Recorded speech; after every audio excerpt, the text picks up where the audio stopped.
محمد وعلى محمد صلوات اللهم صل على محمد وعلى محمد أعوذ بالله من الشيطان الرجيم بسم الله الرحمن الرحيم وبه نستعين إنه خير الناصرين ومعين السلام علیکم ورحمۃ اللہ وبرکاتہ۔ سلسلے درس ہمارا کام کا امر بالمعروف چل رہا ہے اور اسی کو آگے بڑھاتے ہوئے اور کچھ امر بالمعروف کے ذریعے سے کس طریقے سے انسان اپنی زندگی کو گزارے آپ لوگوں کے رہنے آگے تک انشاءاللہ بیان کرنے کی کوشش کریں گے۔ امر بالمعروف یعنی نیکی کا حکم دینا، اور اس کے کئی مقاصد ہیں۔ جس طریقے سے اس سے پہلے والے درس میں ہم نے 2 مقاصد کو پیش کیا تھا، اس میں تمہیداً یہ ہے کہ پہلا مقصد جو ہم نے اس سے پہلے والے درس میں بتایا تھا اصلاح نفس، خود کی نفس کی اصلاح، اس کے بعد دوسروں کی اصلاح کرنا۔ جب تک انسان اپنے نفس کی اصلاح نہیں کرے گا دوسروں کا تک اثر نہیں پہنچے گا۔ نمبر 2 دوسرا مقصد ہم نے بتایا تھا اللہ اپنے قول اور فعل کے ذریعے سے اللہ کی دعوت دینا، اللہ کی طرف انسان کو لے جانا، احکام پروردگار، قرآن کے احکام اور قرآن کی تعلیم کو دینا، یہ جو ہے اس کا دوسرا مقصد ہے۔ تیسرا مقصد امر بالمعروف کا جو آج سے اس درس میں جو ہم بتانا چاہ رہے ہیں کہ تیسرا مقصد امر بالمعروف کا یہ ہے کہ انسانی زندگی کو سنوارنے کا ایک بہترین ذریعہ ہے۔ یعنی امر بالمعروف خود کی زندگی کو سنوارنے کا، یعنی اچھی زندگی گزارنے کے لیے بہترین ذریعہ کیا ہے؟ وہ ہے امر بالمعروف۔ یعنی انسان اپنی ہر زندگی کے پہلو، مثال کے طور پر اعتقادی پہلو یعنی عقیدہ، اس پر درست کر سکتا ہے، امر بالمعروف کے ذریعے سے صحیح کر سکتا ہے۔ دوسرا اخلاقی پہلو، کردار، بہترین اخلاق، بہترین کردار سے اپنی زندگی کو سنوار سکتا ہے۔ اجتماع کو شامل کر کے، یعنی قوم اور مذہب کو شامل کر کے یہ امر بالمعروف کے ذریعے سے اپنی زندگی کو بہترین زندگی بنا سکتا ہے۔ اعتقادی کس طریقے سے پہلو ہمارا صحیح ہو سکتا ہے؟ اعتقادی پہلو یعنی غلط اعتقاد کو نہیں لینا چاہیے۔ مثال کے طور پر ہم نے جو ہے موبائل میں واٹس ایپ میں ایک کلپ آئی، فلاں شخص نے کچھ کہا اسلام کے بارے میں، جبکہ وہ غلط تھا لیکن سننے میں اچھا لگ رہا تھا، ہمارے مطلب کا تھا تو ہم اسے لیں گے، یہ غلط ہے۔ اگر وہ قول، وہ فعل جو کوئی انسان بیان کر رہا ہے، اگر وہ قول و فعل احادیث کے ذریعے سے ثابت ہو رہا ہے یا قرآن کے ذریعے سے ثابت ہو رہا ہے تو وہ صحیح ہے۔ اگر نہیں، اپنے صرف مطلب کے لیے اگر جو ہے اپنے فائدے کے لیے ہے، اس کے اعتقاد کے لیے ہے تو وہ غلط ہے۔ مثال کے طور پر میں دوں کہ لوگ کہتے ہیں صرف اور صرف مجلس بپا کرو، بہت ساری غلط روایتیں پیش کی انہوں نے کہ یہ امام کی حدیث ہے، یہ امام کی نظر، نعوذ باللہ، جبکہ وہ غلط ہے۔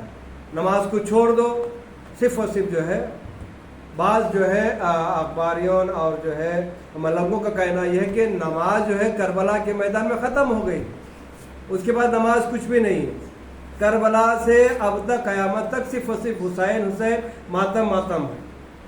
یہ غلط عقیدہ ہے۔ اس عقیدے کو غلط ثابت کرنا ہے، وہ کب ہوگا؟ یہ کیا کرے؟ یہ امر بالمعروف جو ہے اس غلط عقیدے کو صحیح طریقے سے عمل میں لا کر اس غلط کو غلط کہے گا اور جو صحیح عقیدہ ہے وہ ہمارے سامنے پیش کرے گا، احادیث کے ذریعے سے، قرآن کے ذریعے سے، اور علماء اور مراجع کے کتابوں کے ذریعے سے.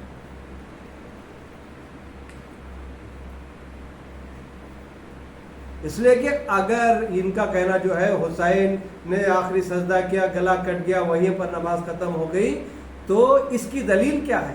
ہم جو دلیل دے رہے ہیں کہ نماز کے ساتھ عزاداری کے ساتھ نماز، اس کی سب سے بہترین دلیل یہ ہے کہ جب شمر ملعون امام حسین کے سر کو تن سے جدا کرنے کے لیے آیا تھا، تو جناب زینب طلعہ زینبیہ کے پاس جو ہے کھڑی ہو کر دیکھ رہی تھی، تو اس وقت امام نے وصیت کی تھی، اے بہن زینب، اپنی نمازوں میں ہمیں یاد کرو اور میرے شیعوں کو یاد کرو. تو نماز کا حکم اگر ختم ہو جاتا تو امام یہ نہیں کہتے کہ نماز میں مجھے یاد کرنا.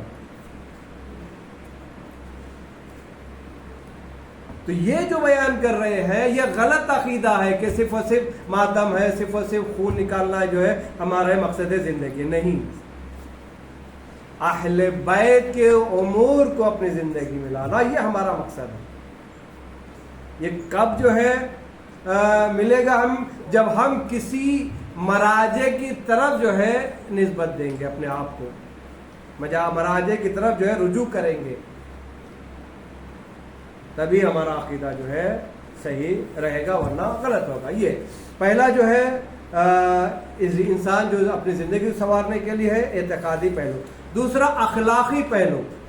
اخلاق یعنی کردار، اچھی عادت، یعنی ایک دوسرے سے ملاپ، محبت اپنے دل میں رکھنا، ماں باپ سے محبت، بھائیوں سے محبت، دوستوں سے محبت، معاشرے سے محبت. یہ اخلاقی پہلو ہمیں کب سنوارتا ہے؟ جب ہم امر بالمعروف پر عمل کریں گے تو اخلاقی پہلو بھی ہمارا صحیح ہوگا. ایسا نہیں ہے کہ ہم گھر پہ جائیں، جورو کے سامنے گالی گلوچ کریں، جورو کو مارے اور باہر آ کر ایسا شریف بن جائے جیسا کہ اس سے اچھا کوئی انسان نہیں ہے. یہ کیا ہے؟ منافق ہے، منافقت ہے. دو چہرے ہیں، ایک چہرہ گھر کے اندر، دوسرا چہرہ گھر کے باہر.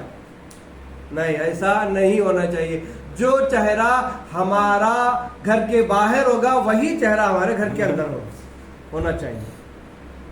تو یہ کیا ہے؟ اخلاقی پہلو ہمارا صحیح ہوتا ہے. جو بھی ہو، یعنی اخلاق کے ساتھ، کردار کے ساتھ اپنے آپ کو جو ہے. اور رسول خدا بھی جو ہے اخلاق کے لیے، رسول خدا نے اخلاق سکھا، اور مذہب بھی اخلاق کے ذریعے سے پھیلا ہے. رسول خدا کے اخلاق کے ذریعے سے مذہب پھیلا ہے، تلوار کے ذریعے سے مذہب نہیں پھیلا. اخلاق اور کردار. اسی وجہ سے جب کہ مکے کے رہنے والے رسول خدا کے دشمن تھے، رسول خدا کو قتل کرنا چاہ رہے تھے، لیکن پھر بھی انہیں امین کہہ کے پکارتے تھے. کیوں؟ اس لیے کہ ان کا اخلاق اچھا تھا، اور صادق کہہ کے پکارتے تھے. کیوں؟ اس لیے کہ وہ ہمیشہ سچ بولا کرتے تھے. تو لہذا اخلاق و کردار کا بہترین ہونا ضروری. تیسرا ہے اجتماعی کو شامل کرنا، یعنی قوم و ملت کو شامل کرنا. ایسا نہیں کہ صرف و صرف اپنے مقصد کے لیے کام کرے، اپنے فائدے کے لیے کام کرے، نہیں، بلکہ ملت کے لیے، قوم کے لیے کام کرنا چاہیے. اگر ہمارا ذاتی نقصان ہو جائے لیکن قوم کا نقصان نہ ہو.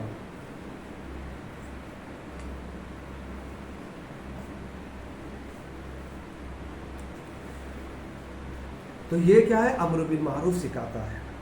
اور یہ خصوصیات اسلام کی بہترین خصوصیات میں سے ایک خصوصیت ہے. ان خصوصیات کو انجام دے کر انسان انسانیت کی اعلیٰ منزل تک رسائی حاصل کر سکتا ہے. جب یہ چیزیں انسان کے اندر پائی جاتی ہیں تو جب وہ انسان مر جاتا ہے تو اس کا جسم جو ہے ہمارے آنکھوں سے غائب ہو جاتا ہے، لیکن اس کا کردار ہمارے آنکھوں میں بسا رہتا ہے. یہاں پر دو لفظ ہیں، ایک ہوا اور ایک تھا.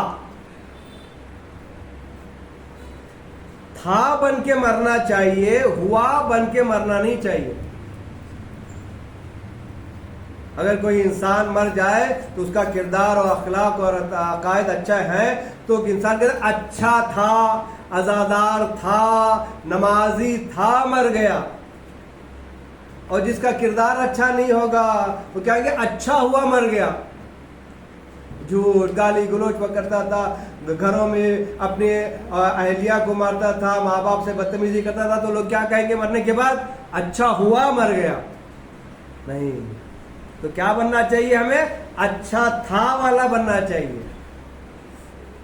تو کب بنیں گے؟ جب ہمارا اعتقاد عقیدہ صحیح ہوگا، ہمارا اخلاق صحیح ہوگا، تب جا کر لوگ ہمیں کہیں گے اچھے تھے، مر گئے۔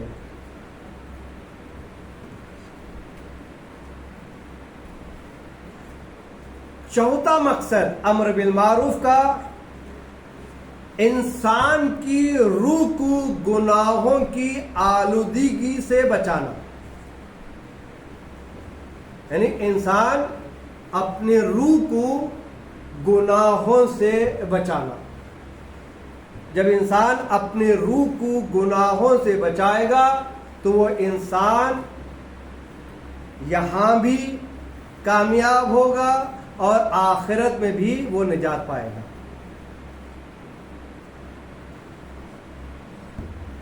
کس طریقے سے بچایا جائے اپنے آپ کو؟ مثال کے طور پر میں مثال دوں کہ اگر کوئی انسان کہیں کہ فلان جگہ دروازہ نہیں کھولو، وہاں پر ایک ناقص سانپ بیٹھا ہوا ہے، تو ہم کیا کریں گے؟ دروازہ کھولیں گے یا نہیں کھولیں گے؟ دروازہ نہیں کھولیں گے۔ کیوں؟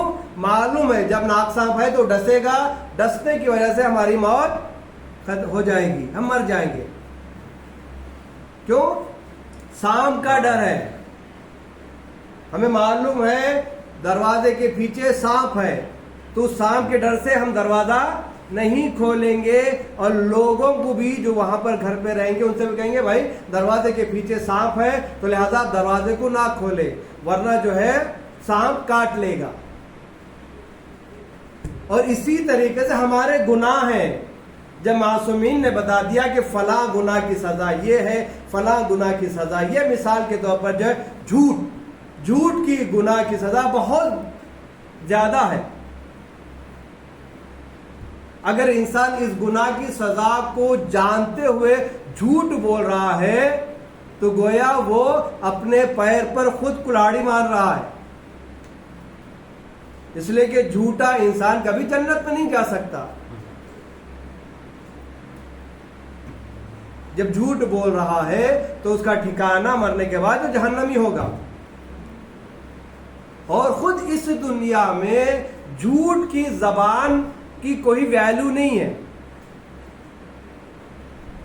جھوٹے کی بات پر کوئی بھی انسان بھروسہ نہیں کرتا۔ ایک مرتبہ وہ آزماتا ہے، 2 مرتبہ آزماتا ہے، جب تینوں دفعہ وہ اس کی زبان سے جھوٹ ہی نکلتا ہے تو ہمیشہ اسے جھوٹا ہی کہا جائے گا۔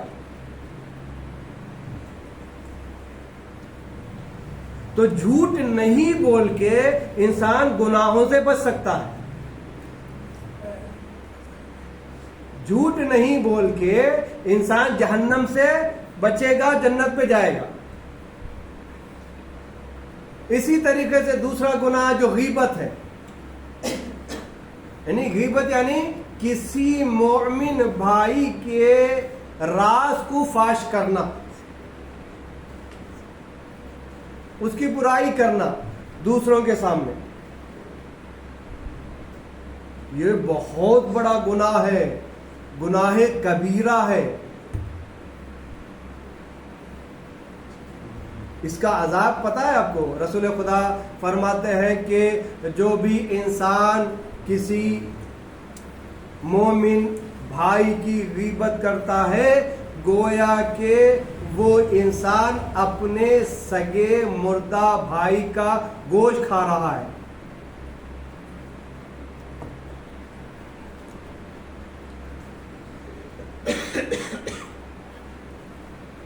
مثال کے طور پر بتا دوں میں کہ ایک جگہ دعوت ہوئی ہے، بہترین دسترخوان جوڑا ہے اور اس میں بہترین جو ہے گوشت وغیرہ کے جو ہے سالن بریانی وغیرہ رکھا ہے، اور جو ہے کھلانے والے نے کہا یہ گوشت جو ہے برے جانور کا ہے، کتا یا خنزیر یا سور کا ہے، یا ایسی گائے کا ہے جو ذبح نہیں کی گئی ہو.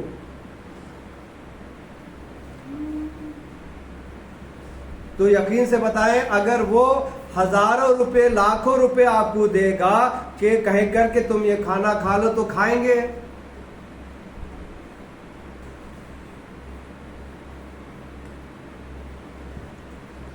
جبکہ آپ کو معلوم ہے یہ سور کا گوشت پکا ہوا ہے، کتے کی بریانی جو ہے وہ کتے کی گوشت سے پکی ہوئی ہے، آپ کو لاکھ روپے دے رہے ہیں بھائی یہ کھاؤ، تو آپ نہیں کھائیں گے. کیوں؟ اس لیے کہ اس کا کھانا حرام ہے اسلام میں.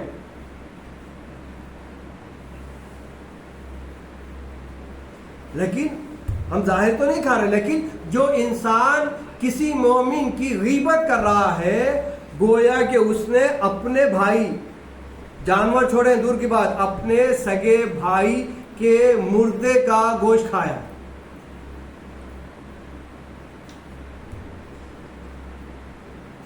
تو انسان کو چاہیے کہ اپنے آپ کو گناہوں سے بچائے. بہت سارے گناہ ہیں، صرف جو ہے زبان کے گناہ نہیں ہے، آنکھوں کے گناہ ہیں. بچانا چاہیے آنکھوں کو گناہوں سے. یعنی کسی نامحرم کے چہرے پر اگر ہم جان بوجھ کر نگاہ کر رہے ہیں تو حرام ہے. بالوں پر کسی نامحرم کے ہم جو ہے لذت کی نگاہ سے دیکھ رہے ہیں تو حرام ہے. یہ تو عورتوں کی بات. اگر کسی مرد کوئی کسی دوسرے مرد کو لذت کی نگاہ سے دیکھ رہا ہے تو بھی حرام ہے. یہ آنکھوں کے گناہ. زبان کے گناہ جو ہے جیسے کہا کہ جھوٹ ہے، غیبت ہے، چغل خوری ہے، یہ ہے. کانوں کے گناہ ہیں. کانوں کے گناہ کیا ہے؟ کسی بری چیز کو سن کر خاموش ہو جانا، آواز نہیں اٹھانا.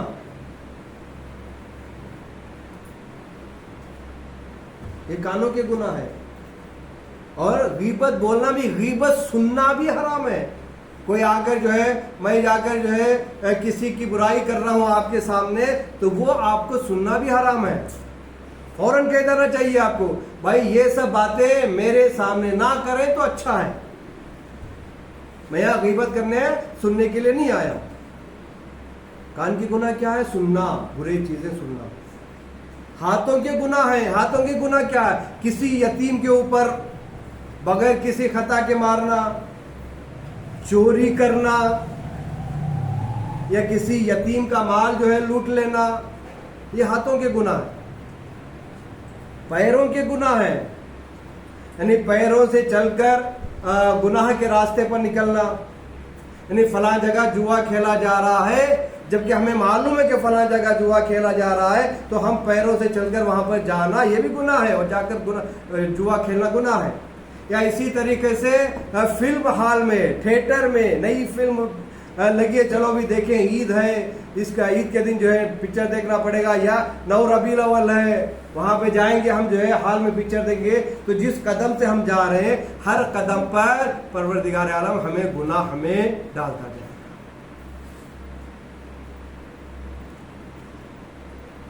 جو ہمارے یہاں مشہور ہے کہ 9 ربیع الاول کو جو بھی آپ گناہ کر لیں معاف ہے، نہیں ہے معاف. گناہ گناہ ہے.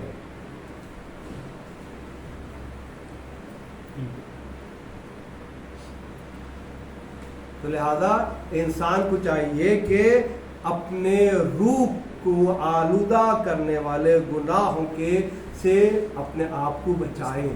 یہ امر بالمعروف ہے. وآخر الدعوان والحمد للہ رب العالمین. صلی اللہ علیہ محمد و آل محمد.